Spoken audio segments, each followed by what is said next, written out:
Delhi government पे कुछ नहीं है, केजरीवाल सिर्फ झूठ का पुलंदा है और ज़्यादा दिन ये चलने वाला नहीं है। हमारे क्षेत्र में भी यही हो रहा है, टिकटें इन्होंने बेची है दबा के लिए। अब तो नेशनल मीडिया भी दिखा रहा है 90 लाख रुपए में इन्होंने टिकट भी बेची है अखिलेश त्रिपाठी जी ने। तो ये ईमानदारी का चोला जो पहन कर आए थे, आप ये खुद ही टिकट बेचने का काम कर रहे हैं।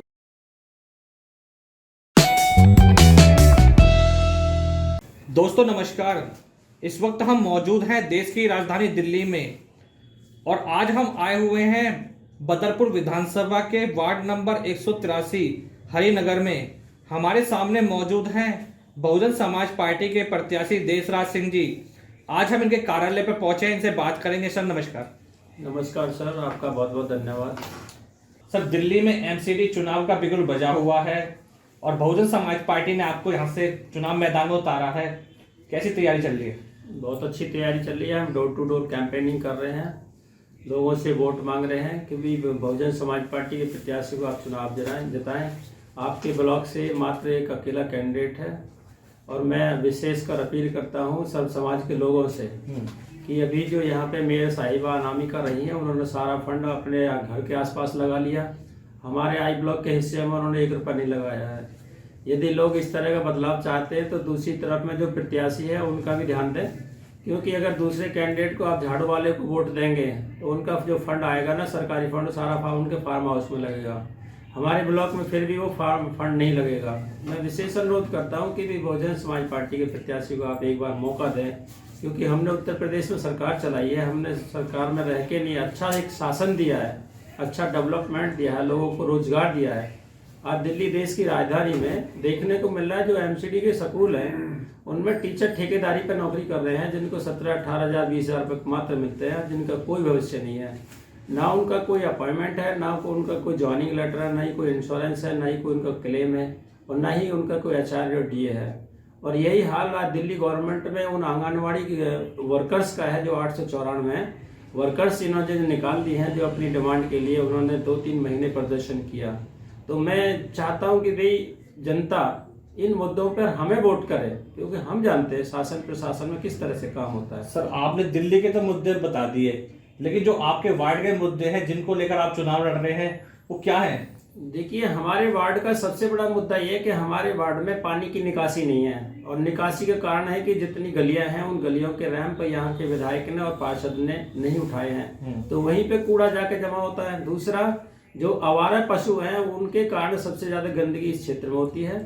और तीसरा सबसे बड़ा कारण है लाइट, रोड की लाइट ठीक नहीं होती। अगर वो खराब होगी तो 2-2 महीने तक उनको जो वो बदलने का काम नहीं करते हैं, कहते हैं हम रिपेयर करके लगा देंगे, उनको रिपेयर नहीं करते हैं।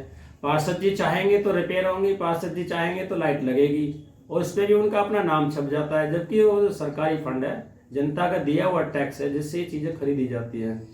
तो मैं इन सब चीज़ों को ध्यान में रखते हुए जनता से आह्वान करता हूँ कि भाई एक तो ये बढ़ती हुई महंगाई, बेरोजगारी को ध्यान में रख के नहीं है, बहुजन समाज पार्टी को वोट दें।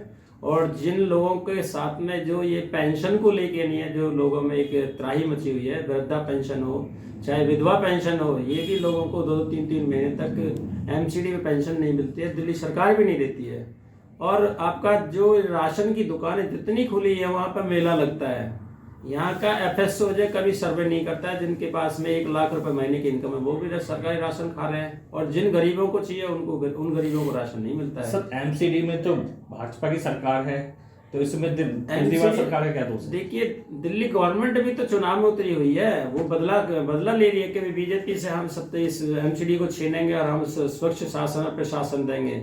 तो मैं कहना चाहते हैं, जब दिल्ली गवर्नमेंट में ये भ्रष्टाचार कर रहे हैं, जो ईमानदारी की गंगा बहाने का जो इन्होंने नारा दिया था कि भी हमें दिल्ली चुने, दिल्ली चुने, दिल्ली हमने उनको दे दी, लेकिन दिल्ली में वो क्या काम कर रहे हैं? वो भी तो भ्रष्टाचार कर रहे हैं। उन्होंने कहा था कि हम जो बदरपुर क्षेत्र में लोग मकान बनाते हैं तो लैंडरों पे पुलिस पैसे लेती है, हम उसको रोकेंगे, हम सुरक्षा देंगे। सुरक्षा के नाम पे कुछ भी नहीं है दिल्ली गवर्नमेंट का। और एमसीडी में 15 साल से बीजेपी बैठी हुई है, उस बीजेपी ने सिर्फ ठेकेदारी पर एमसीडी को चलाया है।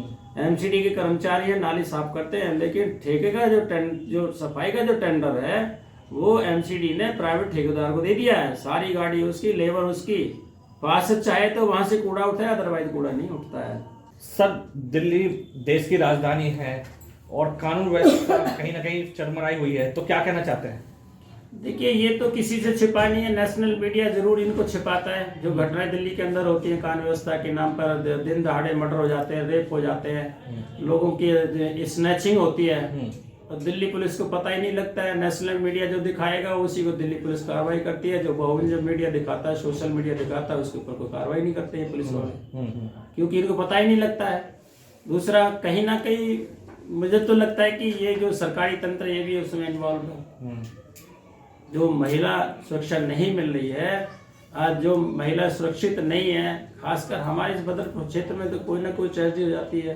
अभी ताजपुर पहाड़ी पे एक नया मामला हुआ है, वहाँ पे एक डेड बॉडी मिली है, तो कहाँ पुलिस यहाँ पे जो सुरक्षा दे पा रही है? दिल्ली गवर्नमेंट में कुछ नहीं है, केजरीवाल सिर्फ झूठ का पुलंदा है, और ज्यादा दिन ये चलने वाला नहीं है। बहुत बड़ा विरोध प्रदर्शन इनके खिलाफ चल रहा है। हमारे क्षेत्र में भी यही हो रहा है। टिकटें इन्होंने बेची है दबा के लिए, अब तो नेशनल मीडिया भी दिखा रहा है। 90 लाख रुपए में इन्होंने टिकट बेची है। अखिलेश त्रिपाठी जी ने, उनके पीए गिरफ्तार हो गए, उनके सहायक गिरफ्तार हो गए, उनके भाई गिरफ्तार हो गया। तो ये ईमानदारी का चोला जो पहन कर आए थे, आते ये खुद ही टिकट बेचने का काम कर रहे हैं। जबकि हमारी पार्टी को ये पार्टियां बदनाम करती हैं। बहुजन समाज पार्टी पैसे लेकर टिकट देती है। मैं एक कार्यकर्ता हूँ, मुझे फ्री में पार्टी ने चुनाव लड़ाने का इधर काम किया है। उन्होंने देखा है कि भी हमारे जब कार्यकर्ता चुनाव लड़ेंगे, जिन्होंने जो क्षेत्र की समस्याओं को वर्कर जान सकता है, उम्मीदवार नहीं जानता है जो पैसे के बल पर चुनाव लड़ता है। हम कार्यकर्ता हैं, हमें का पार्टी ने मान सम्मान दिया है। हम बहन जी के हाथों को मजबूत करेंगे, और हमें आश्वासन मिल रहा है। हमें मोबाइल के माध्यम से, फेसबुक से, व्हाट्सएप से इतने मैसेज आ रहे हैं कि भाई अब की बार बहुजन समाज पार्टी ने बढ़िया काम किया। एक कार्यकर्ता को, एक गरीब व्यक्ति को उन्होंने टिकट दिया है। यहाँ धनाढ़ों को टिकट दे देते थे, धनाढ़ चुनाव लड़के भाग जाते थे और कहते बहुजन समाज पार्टी का तो वोट ही नहीं पड़ा। सर, अरविंद केजरीवाल जी डॉक्टर अंबेडकर की बात करते हैं, भगत सिंह की बात करते हैं, और एससी वोट भी उन्हें दिल्ली में खूब मिला, जिस कारण उनकी सरकार बहुमत से बनी। तो इस बार क्या SC vote Bahujan Samaj party की तरफ आ रहा है? नहीं, देखिए, वो तो बाबा साहब के नाम पे छलावा है कि पीछे अपने बाबा साहब की एक तरफ फोटो लगा ली, एक तरफ भगत सिंह की लगा ली। और फोटो लगाने से बहुजन समाज का भला थोड़ी रहा है। बाबा साहब की विचारधारा तो उतारते नहीं है। बाबा साहब ने तो कहा था कि जितने संस्थान है सरकारी, वो सरकार के हाथ में होने चाहिए। और केजरीवाल जी क्या काम कर रहे हैं? डीटीसी में प्राइवेट कर दिया, सिविल डिफेंस प्राइवेट है, आंगनबाड़ी प्राइवेट है, नर्सें 18 से 20 हजार रुपए की नौकरी पाने के लिए मजबूर है। सारे डिपार्टमेंट तो ठेके पे चला रहे हैं लोग। ये बाबा साहब की ये विचारधारा थोड़ी है। बाबा साहब ने जो संविधान में अधिकार दिया है, उसको तो ये अमेंडमेंट कर करके नहीं है, चाहे केंद्र की सरकार हो चाहे केजरीवाल सरकार हो, सारे तो प्राइवेट में चला रहे हैं। डीटीसी घाटे में, जल बोर्ड घाटे में, फ्री बिजली के नाम पर नाटक। कौन सा ऐसा घर है जो गर्मियों के समय में जिसमें बिजली का बिल नहीं आया? सर्दियों में तो एक बल्ब जलता है, तो उसमें तो बिजली बिल ऑटोमेटिक 90,000 का बिल है भाई।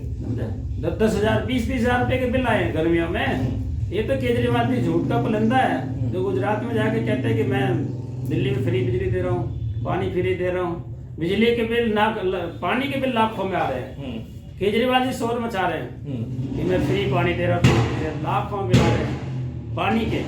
लाइन में पानी नहीं है, जहाँ लोगों को जरूरत है वहाँ लाइन नहीं। इतना बुरा हाल है।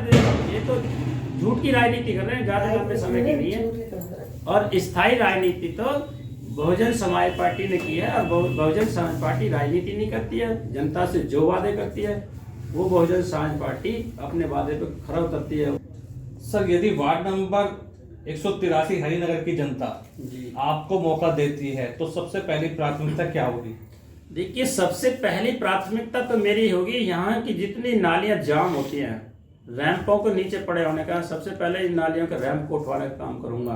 और जितने गड्ढे सड़क में हो रखे हैं उन गड्ढों को भरवाऊंगा, जो विधायक जी का काम है। ये मेरी प्राथमिकता होगी। और डार्क स्पॉट पूरे मेरे वार्ड के अंदर में कहीं नजर नहीं आएंगे। ये मेरी पहली प्राथमिकता में होगा। दूसरा, मेरे वार्ड में एक एमसीडी का स्कूल है जिसके शीशे टूटे पड़े हैं, जिसकी डेस्क टूटी पड़ी है, जिन प्राइवेट कर्मचारियों, ठेकेदार कर्मचारियों को समय से सैलरी नहीं मिलती है, मैं उनके लिए काम करूंगा। जो गरीब बच्चे वहाँ से किताब नहीं ले पा रहे किसी कारण से, कारण तो बहुत है, मैं भी जानता हूँ, उनको मैं समय से किताब दिलवाऊंगा। वहाँ जो टीचर को फैसिलिटी नहीं मिल रही है कि वहाँ सफाई कर्मचारी नहीं है, उसके पास में ऑफिस अटेंडेंट नहीं है, मैं ये सारी फैसिलिटी उनको भी दूंगा। जो पीजीटी टीचर है बेचारे 18-20 हज़ार रुपये की नौकरी करने के लिए मजबूर हैं। मैं इन मुद्दों को उठाने का काम करूँगा। 10 साल हो गए हैं उनको जो रेगुलर नहीं हो रहे हैं, हम इसके लिए सदन में ये बात उठाने का काम करेंगे। तो ये थे देशराज जी, जो कि वार्ड नंबर 183 से बहुजन समाज पार्टी के हरिनगर से उम्मीदवार हैं और 4 तारीख को यहाँ पर वोटिंग होनी है। अब देखना ये होगा कि वार्ड नंबर 183 की जनता इन्हें कितना वोट रूपी आशीर्वाद देती है। तमाम बड़ी खबरों के लिए जुड़े रहिए BSN एक्सप्रेस पर। धन्यवाद।